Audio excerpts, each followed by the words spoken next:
আসসালামু আলাইকুম প্রিয় দর্শক, চলে আসলাম আগামীকাল 14 জানুয়ারি বুধবারের খুবই গুরুত্বপূর্ণ আবহাওয়ার বিস্তারিত আপডেট নিয়ে। পরবর্তী 72 ঘন্টার মধ্যে দেশের দিকে ধেয়ে আসছে তীব্র শৈত্যপ্রবাহ। বিশেষ করে বাংলাদেশের একেবারে দক্ষিণ উপকূলীয় অঞ্চল সন্দ্বীপ, হাদিয়া, কলাপাড়া, লালমোহন, মঠবাড়িয়া, পিরোজপুর, বরিশাল, ঝালকাঠি, পটুয়াখালী, খুলনা, সাতক্ষীরা, শিবনগর, যশোর, লোহাগাড়া, শালকুপা, ফরিদপুর, মেহেরপুর, পশ্চিমবঙ্গের একাধিক এলাকায় তীব্র ঠান্ডার সতর্কতা জারি করল আবহাওয়া অধিদপ্তর।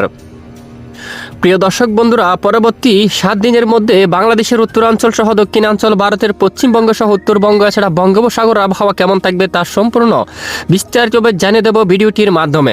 জানতে হলে ভিডিওটি শেষ পর্যন্ত দেখবেন। ভালো লাগলে লাইক করে চ্যানেলটি সাবস্ক্রাইব করে পাশের বেল বাটনে ক্লিক করে রাখবেন। আর ভিডিওটি কোন জেলা থেকে লাইভ দেখছেন কমেন্ট করে জানিয়ে দিবেন।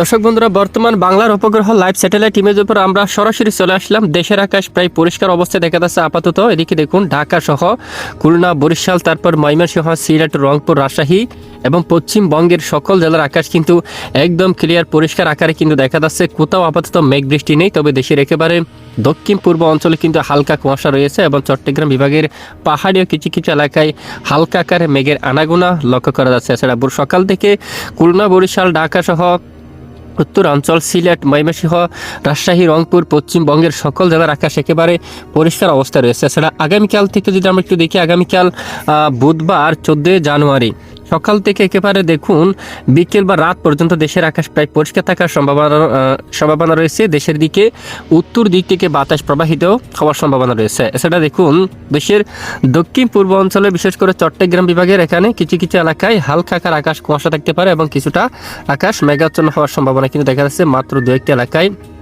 এবং কিছুটা কুয়াশাময় আকাশ থাকার সম্ভাবনা।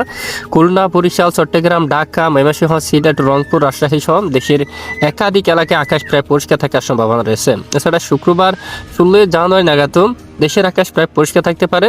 দেশের দক্ষিণ উপকূলীয় 2-1 এলাকায় হালকা আকার আকাশ কুয়াশা থাকতে পারে। এছাড়া দেশের সকল জেলার আকাশ প্রায় পরিষ্কার থাকতে পারে। এরপরে শনিবার 17 জানুয়ারি একটি কুয়াশা বেল্ট কিন্তু আসতে পারে, বিশেষ করে বিহার উপর দিয়ে।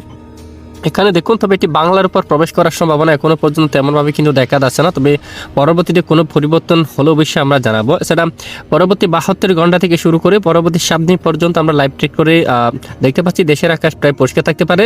আগামী বুধবার 21 জানুয়ারি থেকে উত্তরাঞ্চলে আকাশ কিছুটা মেঘলা হয়ে যাওয়ার সম্ভাবনা থাকবে। তখন সিংড়া, তারপর দিকে দেখুন আদমদিঘি, আক্কেলপুর, পাটনাইটুলা, পরশা, তারপর দিকে শিবগঞ্জ, বগুড়া, সরিষাবাড়ি, জামালপুর, এখানে রয়েছে দেখুন রাজীবপুর, শিলিমারি অঞ্চল থেকে শুরু করে এখানে বাহাদুরবাদ অঞ্চল, ময়মনসিংহ সহ এখানে 2-1 এলাকায় আকাশ কিছুটা মেঘাচ্ছন্ন হয়ে যাওয়ার সম্ভাবনা রয়েছে, তবে আপাতত বৃষ্টিপাতের কোনো সম্ভাবনা নেই। এছাড়া বাংলাদেশের মধ্য অঞ্চল আকাশ পরিষ্কার থাকতে পারে। খুলনা, বরিশাল, চট্টগ্রাম বিভাগের সকল জেলার আকাশ প্রায় পরিষ্কার থাকার সম্ভাবনা রয়েছে। আপাতত দেখুন পরবর্তী 7 দিন বা 10 দিনের মধ্যে দেশের কোথাও বৃষ্টিপাতের কোনো সতর্কবার্তা কিন্তু দেওয়া হয়নি, তবে আবহাওয়ার চরম সতর্কতা কিন্তু জারি করা হয়েছে। বিশেষ করে বাংলাদেশের বেশ কিছু এলাকায় তীব্র ঠান্ডা শীতের সতর্কতা কিন্তু রয়েছে। বর্তমান আপাতত কনকনে ঠান্ডা শীত রয়েছে হালদিবাড়ি, শিবনগর এই এলাকায় সতর্কতা জারি করছে আবহাওয়ার মডেল। কলকাতা, চন্দ্রনগর, আরামবাগ, খোলাঘাট, খড়গপুর, চাকুলিয়া, বাঁকুড়া, পুরুলিয়া, দুর্গাপুর সহ কাতুয়া, মেহেরপুর সকল এলাকায় একেবারে প্রচন্ড ঠান্ডা দেখুন শীতের সতর্কতা রয়েছে। সেটা আগামী 15 জানুয়ারি থেকে শীতের তীব্রতা কিন্তু আরো অনেকখানি কিন্তু বেড়ে যাওয়ার সম্ভাবনা থাকবে। তখন খোলাঘাট, খড়গপুর, চাকুলিয়া, জামশেদপুর, পুরুলিয়া, বাঁকুড়া, দুর্গাপুর সহ বর্ধমান, কাতুয়া, শান্তিপুর সহ মেহেরপুর, তারপর এখানে যশোর, শালকুপা এই সকল জেলাগুলোর পর কনকনে ঠান্ডা শীতের দেখুন কনকনে ঠান্ডা শীত কিন্তু আরো বেশি বাড়তে পারে। সেটা দিকে উপকূলীয় জেলাগুলোর উপরও এবং দক্ষিণ এখানে বিশেষ করে সাগরের দিকে কিন্তু দেখুন কনকনে ঠান্ডা শীত কিন্তু পড়ার সম্ভাবনা কিন্তু রয়েছে। সেটা উপকূলীয় বঙ্গোপসাগর এদিকে যদি আমরা একটু দেখি, এখানে দেখুন এখানেও কনকনে ঠান্ডা শীতের কিন্তু সতর্কতা কিন্তু জারি করা হয়েছে। আগামী দেখুন প্রায় 16, 17, 18, 19 তারিখ পর্যন্ত এই দক্ষিণ উপকূলীয় অঞ্চলে শীত কিন্তু অব্যাহত থাকার সম্ভাবনা রয়েছে। এরপরে নতুন কোনো পরিবর্তন আসলে অবশ্যই জানিয়ে দেওয়া হবে। সেটা আপাতত দেশের উপর কিছুটা ঠান্ডা হিমেল বাতাস কিন্তু বইতেছে।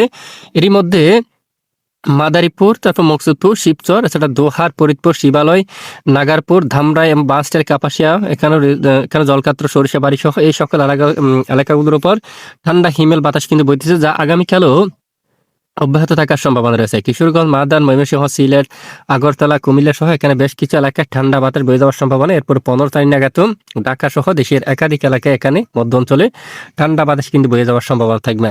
দর্শক, এ হচ্ছে আজকের আপডেট। এছাড়া বঙ্গোপসাগরের দিকে আমরা একটু দেখি, দেখুন আপাতত বঙ্গোপসাগর একেবারে স্বাভাবিক অবস্থা রয়েছে।